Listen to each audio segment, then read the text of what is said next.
Hello everyone, आज हम पढ़ेंगे न्यूक्लियल का डेवलपमेंट कारा में। न्यूक्लियल क्या है? न्यूक्लियल एक रिप्रोडक्टिव ऑर्गन है। क्या ऑर्गन है? Female reproductive organ. तो जब हम कारा की बात करते हैं तो कारा में आप पता है कि इसके अंदर मेल रिप्रोडक्टिव ऑर्गन और फीमेल रिप्रोडक्टिव ऑर्गन दोनों ही माइक्रोस्कोपिक होते हैं। माइक्रोस्कोपिक का मतलब जिन्हें आप बिना माइक्रोस्कोप के देख सकते हैं। मेल रिप्रोडक्टिव ऑर्गन को आप कहते हैं ग्लोब्यूल और फीमेल रिप्रोडक्टिव ऑर्गन को आप कहते हैं न्यूक्लियल। आज हम न्यूक्लियल का स्ट्रक्चर और उसका डेवलपमेंट पढ़ेंगे। फर्स्ट ऑफ ऑल उसका स्ट्रक्चर पढ़ते हैं। ये है ग्लोब्यूल और न्यूक्लियल, दोनों किस तरह से कारा में प्रेजेंट होते हैं। ये जो आपको ग्रीन कलर का स्ट्रक्चर दिख रहा है, ये वाला, इसे आप कहते हैं प्राइमरी लेटरल। प्राइमरी लेटरल का मतलब सीमित वृद्धि की शाखाएं। इनकी इंटरनोड और नोड दो में डिवाइड होता है। यह है इंटरनोड और यह है नोड, यानी कि पर्व संधि और पर्व। तो जैसा कि मैं आपको क्लास में बता चुकी थी कि इसकी पर्व संधि से स्टिप्यूल्स और जो ये ऑर्गन्स हैं रिप्रोडक्टिव ऑर्गन्स, ये निकलते हैं। नीचे की साइड में ग्लोब्यूल, ऊपर की साइड में न्यूक्लियल। ये जो ग्लोब्यूल है, राउंड कलर का, ऑरेंज कलर का स्ट्रक्चर, ये छोटा सा बॉल लाइक स्ट्रक्चर जिसे आप ग्लोब्यूल कहते हैं, ये है मेल रिप्रोडक्टिव ऑर्गन। ठीक है, नर जननांग कारा के अंदर। इसका स्ट्रक्चर मैं आपको बता चुकी हूँ। ये जो आपको ऑरेंज कलर की एक कवर लाइक स्ट्रक्चर दिख रहा है, इसे आप कहते हैं सिल्ड सेल, जो कि 8 होती हैं। ये 8 सिल्ड सेल आगे मैनुब्रियम से टच रहती हैं। उन मैनुब्रियम पे प्राइमरी कैपिटुलम लगते हैं। प्राइमरी कैपिटुलम से सेकेंडरी कैपिटुलम और सेकेंडरी कैपिटुलम पर एंथ्रीडियल फिलामेंट, जो कि खुद ब्रांच्ड होते हैं, जो कि एंथ्रोजॉइड्स बनाएंगे आगे जाकर। तो ये सारा स्ट्रक्चर हम क्लास में डिस्कस कर चुके हैं, इसका डेवलपमेंट और इसका स्ट्रक्चर। आज जो हमें पढ़ना है वो हमें पढ़ना है न्यूक्लियल का डेवलपमेंट और न्यूक्लियल का स्ट्रक्चर। तो फर्स्ट ऑफ ऑल बात करते हैं न्यूक्लियल के स्ट्रक्चर की। ये जो आपको स्ट्रक्चर दिख रहा है, एक पाइनएप्पल लाइक स्ट्रक्चर, इसे आप कहते हैं न्यूक्लियल। येलो कलर का है, मैक्रोस्कोपिक है, यानी कि विदाउट आप माइक्रोस्कोप इसे देख सकते हैं। फर्स्ट ऑफ ऑल ये जो आपको स्ट्रक्चर दिख रहा है इस तरह से, ये वुलन लाइक की कुछ चीज़ लपटी हुई है, इसे आप कहते हैं सिल्ड सेल्स। सिल्ड सेल्स का मतलब, सिल्ड का मतलब कोई भी सिल्ड कवरिंग जो कि प्रोटेक्शन का काम कर रही है। तो कारा में आपको इस तरह से क्लॉकवाइज डायरेक्शन में सिल्ड सेल्स दिखती हैं। और इसके ऊपर ये जो आपको एक मुकुट की तरह स्ट्रक्चर दिख रहा है, जिसे आप किरिट लाइक स्ट्रक्चर कहते हैं, इन्हें आप कहते हैं कोरोना सेल्स। तो कारा की अगर हम बात करें तो सबसे पहले अंदर एक एग होता है, क्योंकि ये फीमेल रिप्रोडक्टिव ऑर्गन है तो ऑब्वियस सी बात है एग कंटेन करेगा। उस एग के चारों तरफ सिल्ड सेल्स लपेटी हुई रहती हैं। सिल्ड सेल्स का मतलब प्रोटेक्टिंग सेल्स। ये सिल्ड सेल्स चारों तरफ से एग को कवर करके रखती हैं, उसको प्रोटेक्शन करती हैं। ये सिल्ड सेल्स ऊपर की तरफ ग्रोथ करती हैं, जिन्हें आप कहते हैं कोरोनरी सेल्स। ठीक है, कोरोना, जो कि मुकुट लाइक स्ट्रक्चर होता है। चलिए अब हम इसका डेवलपमेंट पढ़ते हैं, तब आपको और अच्छे से इसके बारे में समझ में आएगा। ये जो आपको दिख रहा है स्टेजेस, इन स्टेजेस के अंदर हम कारा का न्यूक्लियल का डेवलपमेंट पढ़ेंगे। फर्स्ट ऑफ ऑल कारा में जो पेरिफेरल सेल्स हैं, पेरिफेरल सेल्स किसकी? जो प्राइमरी लेटरल है, यानी कि जो सीमित वृद्धि की शाखा है, सीमित वृद्धि की शाखा की जो परिधीय कोशिकाएं हैं, उन परिधीय कोशिकाओं से एक कोशिका ऊगोनियल इनिशियल का फॉर्मेशन करेगी।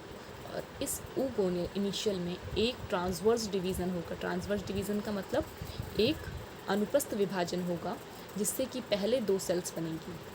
उन 2 सेल्स को आप कहेंगे ऊगोनियल मदर सेल और नीचे वाली को कहेंगे पेडिकल सेल। ठीक है, अब इस ऊगोनियल मदर सेल में फिर से एक ट्रांसवर्स डिवीज़न होगा, जिससे कि एक नोडल सेल बनेगी और दूसरी बनेगी ऊगोनियल, दूसरी जो अपर वाली है वो ऊगोनियल मदर सेल ही रहेगी।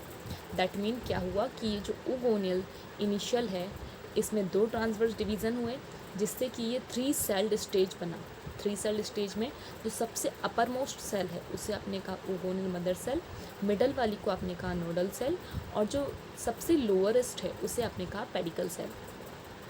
अब ये तीनों सेल्स अपने अपने काम के अकॉर्डिंग आगे डिवाइड होंगे या नहीं डिवाइड होंगे, इनके काम पर डिपेंड करता है। तो ये जो पेडिकल सेल है ये विदाउट डिवीज़न क्या करेगी, स्टॉक का फॉर्मेशन करेगी, वृंत का निर्माण करेगी, इसमें कोई विभाजन नहीं होगा, ये इलोंगेट होगी और इलोंगेट होके वृंत का निर्माण करेगी, स्टॉक का निर्माण करेगी, जैसा कि आपको यहाँ पर दिख रहा है। ये देखिए, ये है इसका स्टॉक, तो ये इस पेडिकल सेल से बनता है। नोडल सेल में वर्टिकल डिवीज़न होंगे। कैसे वर्टिकल डिवीज़न होंगे? नोडल सेल के अंदर 5 वर्टिकल डिवीज़न होंगे। आपने पेंटागोनल देखा है, उस तरह से पेंटागोनल 5 डिवीज़न होंगे, जिससे कि 5 सेल्स बनेंगी। आपको मैं बता देती हूँ किस तरह से। इससे पहले सुन लीजिए, ऊकोनियल mother cell without division elongate होगी। तो डिवीज़न किस किस में हुआ, यानी कि पेडिकल सेल विदाउट डिवीज़न रही और इसने स्टॉक का फॉर्मेशन किया। नोडल सेल्स में डिवीज़न हुआ, 5 हुए वो भी, जिससे कि 5 तो सेल्स बनेंगी और बीच वाली बनेगी सेंट्रल सेल।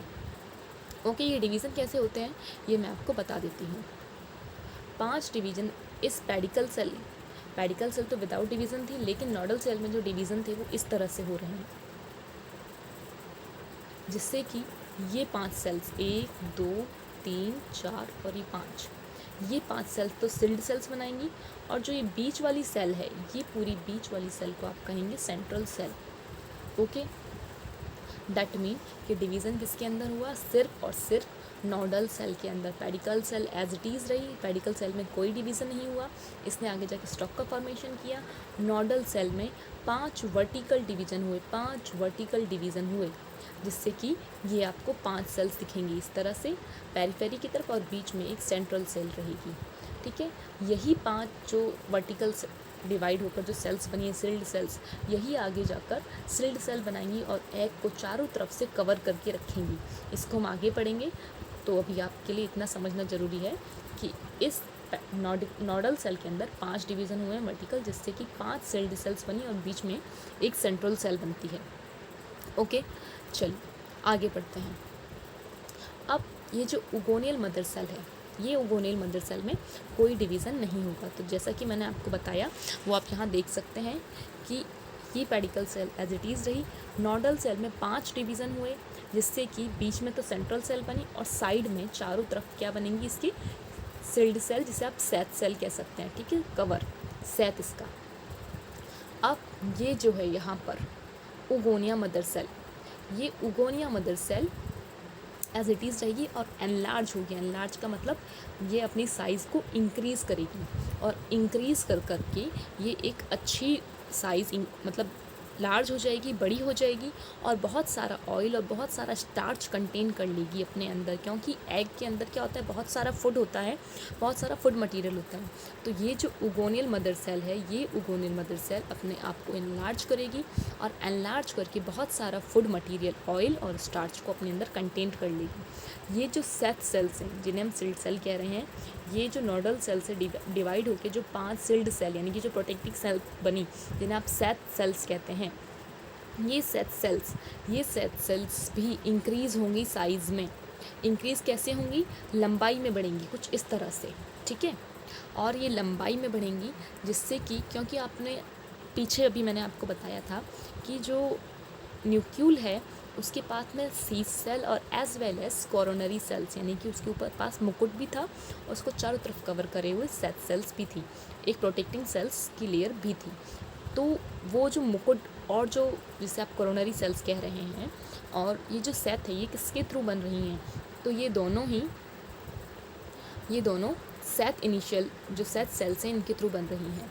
तो क्या होगा, ये जो सेट सेल्स हैं ये इंक्रीज़ करेंगे अपनी साइज़ को, और इंक्रीज़ करने के बाद इन सेट सेल्स में एक ट्रांसवर्स डिवीज़न होगा। देख लीजिए यहाँ पर कि देखो, यहाँ पर देखो, सबसे पहले उगोनियल इनिशियल ने 2 ट्रांसवर्स डिवीज़न हुए, ये 3 सेल बनी। नोडल सेल में 5 वर्टिकल डिवीज़न हुए, जिससे कि क्या बनती है, 5 तो वर्टिकल सेल्स बनती हैं जिन्हें आप कहते हैं सेट सेल्स, और एक बनती है सेंट्रल सेल।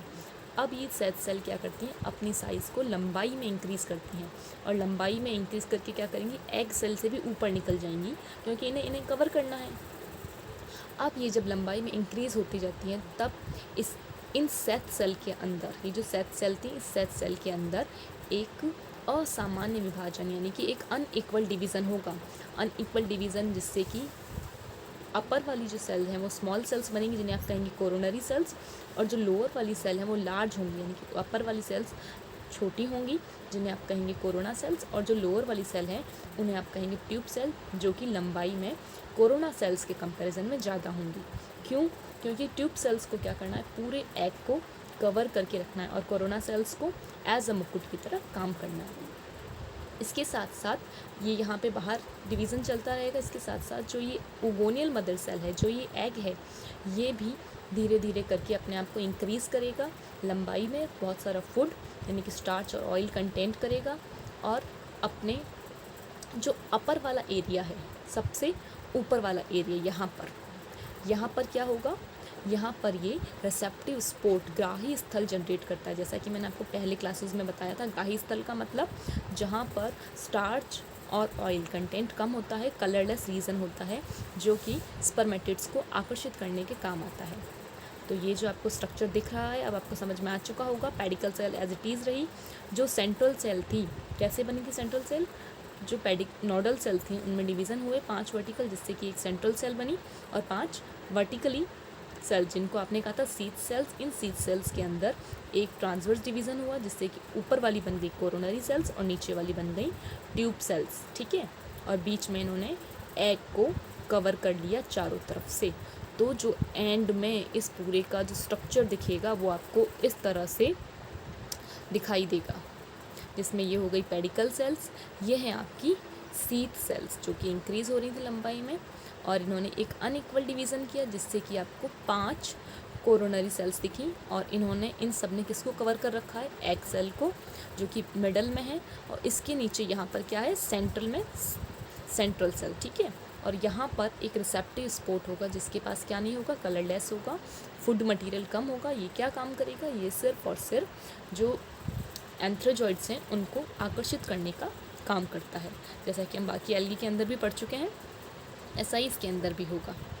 ओके, तो आपको ये जो स्ट्रक्चर जब पूरा डेवलप हो जाएगा तब आपको कुछ इस तरह से दिखाई देगा कि ये हो गई इसकी आउटर साइड में सेल्स जो कि क्लॉकवाइज डायरेक्शन में लगती हुई रहेंगी, यानी कि जिस तरह से घड़ी चलती है क्लॉकवाइज डायरेक्शन में, उस फॉर्म में।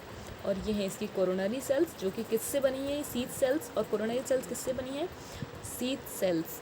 जब नोडल सेल्स में 5 वर्टिकल डिवीज़न हुए थे उससे सीड सेल्स बनी थी। उन सीड सेल्स में अनइक्वल डिवीज़न से क्या बना, कोरोनरी सेल और ये सीड सेल्स, ठीक है। इन्होंने इसे चारों तरफ से क्लॉकवाइज डायरेक्शन में एग को कवर कर लिया क्योंकि प्रोटेक्शन का काम कर रही हैं। इस तरह से ये न्यूक्लियल का डेवलपमेंट कंप्लीट होता है। आपको अगर थ्योरी पढ़नी है इसकी तो आप देखिए यहाँ पढ़ सकते हैं कि फर्स्ट ऑफ ऑल जो oogonal इनिशियल है वो डेवलप कहाँ से हो रहा है, पेरिफेरल नोडल सेल से, ठीक है, जो कि प्राइमरी लेटरल पर प्रेजेंट होता है। अब इस oogonal इनिशियल के अंदर क्या होगा, 2 ट्रांसवर्स डिवीज़न हुए जिससे कि 3 सेल स्टेज बनी, पेडिकल सेल, नोडल सेल और oogonal मदर सेल, ठीक है। पेडिकल सेल अनडिवाइडेड फॉर्म में रही और इसने क्या बना लिया, stock of the nucleus. Middle cell divide हुई वर्टिकली और इसने क्या बनाई, 5 इनिशियल, सेथ इनिशियल, जो कि चारों तरफ से उन्होंने क्या करा, सेंट्रल सेल को कवर कर लिया, और वही कंटिन्यूस अपने आप को ग्रोथ करती हैं और आगे जाके उनमें डिवीज़न होता है। और यहाँ पर oogonal इनिशियल के बारे में बता रखा है कि ये oogonal इनिशियल जो oogonal मदर सेल है, ये oogonal mother cell transversely divide होती है और एक स्टॉक सेल बनाएगी और एक ऊपर एग सेल बनाएगी। ये आप पूरा स्ट्रक्चर जो मैंने आपको वहाँ पर एज अ डायग्राम बताया है वो आप यहाँ थ्योरी की फॉर्म में पढ़ सकते हैं, और अभी भी कोई कन्फ्यूजन हो तो आप मुझसे पूछ सकते हैं। ओके, आज के लिए इतना ही, नेक्स्ट क्लास में हम